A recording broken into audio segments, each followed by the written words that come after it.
Okay, everybody, my name is David Comiskey, Senior Lecturer at Ulster University, and what I'm presenting today is on behalf of co-authors. So the full paper outlines the quality dimension, the research we're looking at, and I suppose this is a relatively brief summary or synopsis of the overall project. So co-authors Erin O'Kane, who worked with me as a researcher on this project and is now working for AECOM, and Trevor Hyde and Philip Millar. So in terms of the quality dimension, I suppose everybody in the room here and anybody in the digital or the BIM sphere will be aware of the dimensions of BIM, so your time, programming, your costs. But what we wanted to focus on was the quality dimension. Undertaking a literature review, we looked and seen that it was maybe a gap in the literature in that area. And maybe not even so much how BIM could help, but how digital technologies could help enhance or potentially enhance quality on projects, and then how that in itself could maybe align back to the BIM process. So it's a bit of an overview of the research we have undertaken. So as I've really alluded to there, the question we set ourselves at the start of this research, and I suppose what we didn't want it to be was just solely academic. So there is a lot of research from every institution that is solely academic, and sometimes it can't be applied in the real world, so we wanted to not let that happen in this case, and that's why we engaged numerous stakeholders to feed back into this process. So the question we asked or set ourselves was, could digital technologies aligned with BIM processes be applied for the purposes of enhancing construction quality? And this was really heavily influenced by a number of reports, obviously post-Grenfell, the Hackett Review. I'm sure most people are familiar with that. But maybe even more so than that, the Professor John Cole, his report into the construction of schools in Edinburgh, if anybody's familiar with that. And maybe a less well-known report, but equally damning and shocking, is another Scottish one in Dumfries. And it's an inquiry into the leisure complex. These are freely available to download online, and it actually is scary whenever you read through them. You see some of the feelings in the projects you can just see the lack of insulation or the poorly installed insulation, lack of masonry support, wall ties. You need to read these reports to believe some of the feelings that occurred. So that led us to look at a project called Project Verify and see if digital technologies could somehow help in that process. I mentioned construction quality or the quality dimension, and I suppose I really need to define what I mean by that. And what we wanted to look at was design change. So when a design is issued or completed or gets to the sign-off stage and the contract's issued, what if there's changes from the official design documentation to what is actually constructed on site. So how can we maybe recognise that? And to prove a wee bit more of a challenge, we wanted to see if we could look at what was encapsulated within the building fabric. So I'm just looking outside here, if there's any way that we could see through effectively the outer brick facade or skin to what's going on behind. From chatting to different people, again, if a hotel or a complex like this was sold, it would be having been able to have information as to if all the cavity barriers were in the correct place, if there's any degradation of materials, structural aspects. If you could do that, it would be a game changer. And we weren't underestimating the challenge faced in that regard, but we wanted to set the goal high and see what we could come up with. So effectively there, we're just an image from a construction project that's taking place in Belfast. We wanted to see if we could see what's behind cladding panels on a building or a project like that to validate or verify if the cavity barriers are in the right place, if the insulation's in the right place, if the correct number of retaining clips in the cavity barriers are in the correct place. So that was the overall aim of the project. I'm sort of preempting a question that'll probably come at the end. Why are you trying to see through something as opposed to just verify or check it beforehand? And as I say here, it's a sensible and desired method of inspection, and it will become more common, especially with the recommendations stemming from the Hackett Review. But it's not always that straightforward, and I should maybe give a plug to Michael's presentation later on. He is actually looking at, he's produced a really good paper on, I suppose, pre-encapsulation, so whenever the materials are visually apparent, and he won an award a couple of weeks ago for his work. So this afternoon, if you're interested in this area, go along to his presentation. So getting back to why it's not that straightforward, the research pointed to a number of different aspects. I suppose one of the most shocking ones that I found was the impact of fraud in the construction industry, which includes material substitution in this case. And the stats show that that's in the region of 10% of overall revenues. There's just some figures, they're approximately worth 15 trillion by 2025. So it's seriously high figures, and something you maybe would not have thought was as high.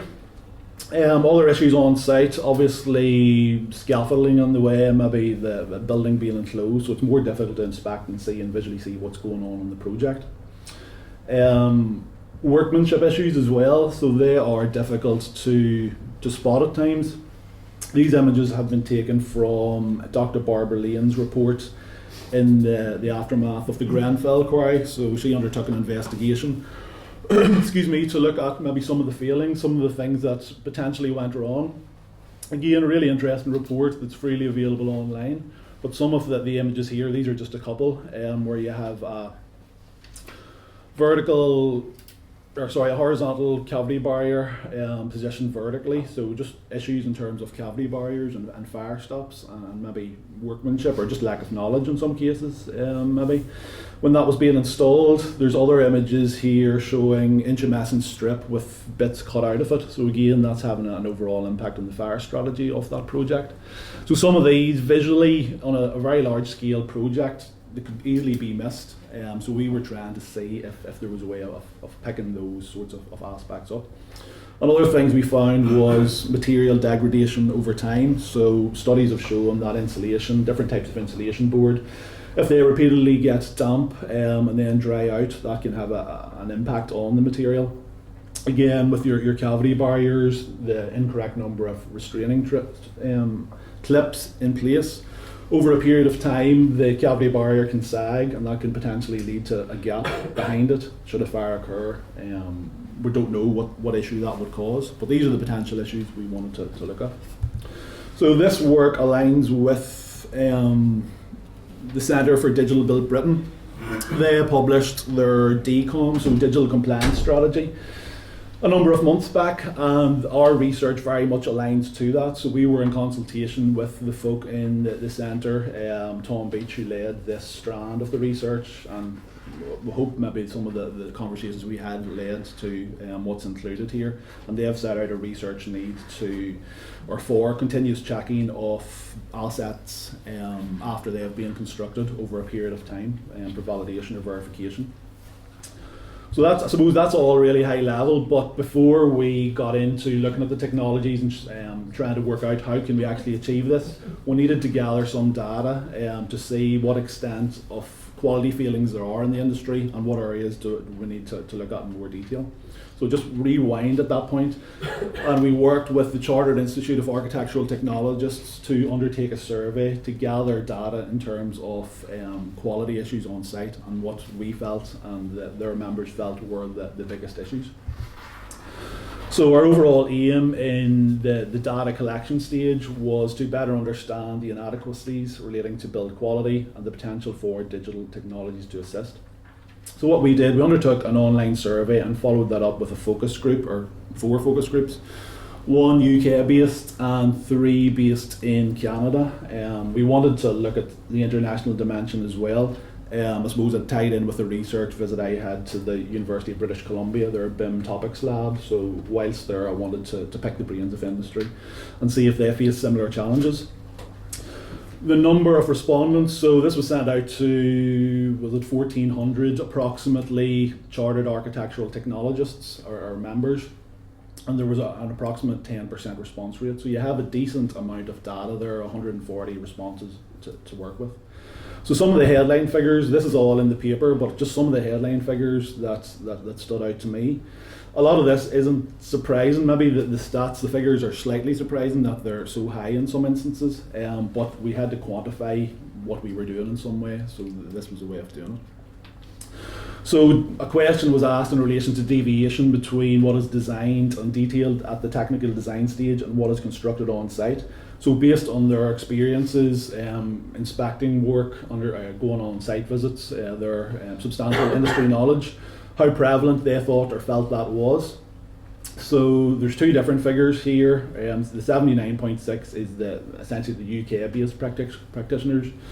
The 78.1% are the international members. So those figures are very high in terms of the prevalence of deviation between design and construction stage.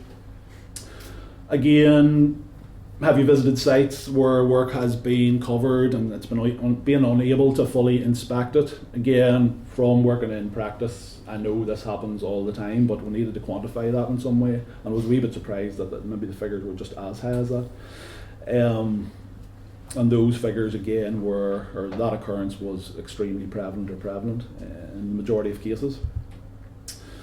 In relation to how technology could help in this regard, so most people were positive in that, a technological solution would be really beneficial to the industry, beneficial to our job roles, and we could see it being implemented.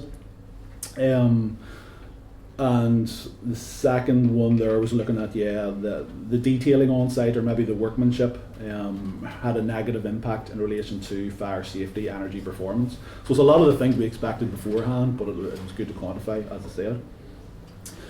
We asked a question in relation to regulatory inspection processes and if they felt that they were currently adequate in the country in which they worked.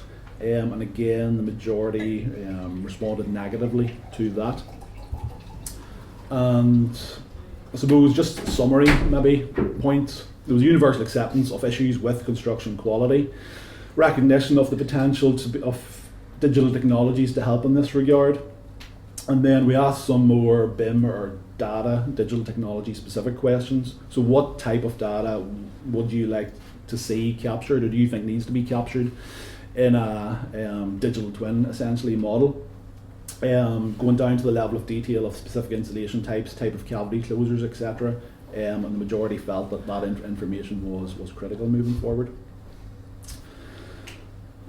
Again, this is all in the paper, so I'm conscious of time, I don't want to dwell on it too much, so I'll maybe skip on to the second part of the study, and that was the focus group. So what we did, we had approximately 12 UK-based practitioners. I consulted widely, so the likes of Felix, O'Hare, the McAvoy group contributed their knowledge to this project as well.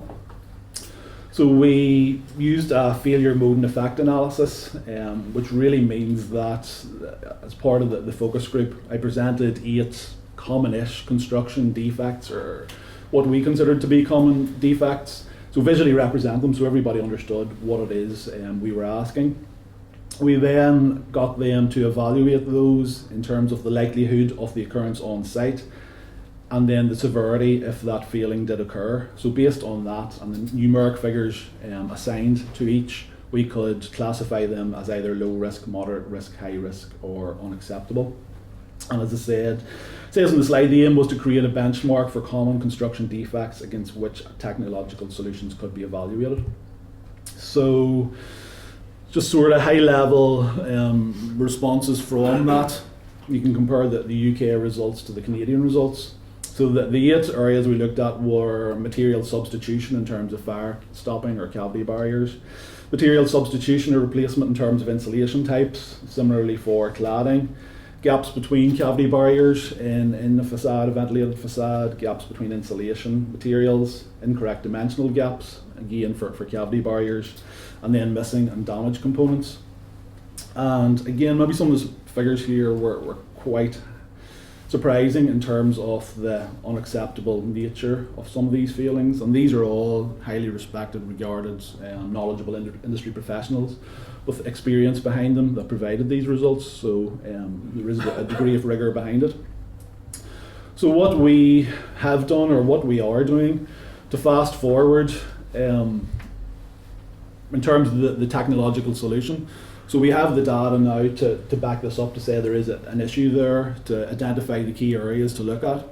So we're undertaking a current research project and in the process of applying for additional funding to continue this, to look at technologies that can first of all identify those failings on site, and then I suppose the second stage of that research would be to feed the data back into a BIM model and via a cloud-based pathway to align the two somewhat. I suppose I'm limited to a certain extent in terms of what technologies we've looked at due to non-disclosure and in different research aspects. But I suppose if you're trying to see behind brickwork or behind a cladding panel, there's very few technologies can do that. So you're obviously going to be looking at the likes of ultrasound, LiDAR, X-ray type technologies, or X-ray, sorry, specialist type technologies.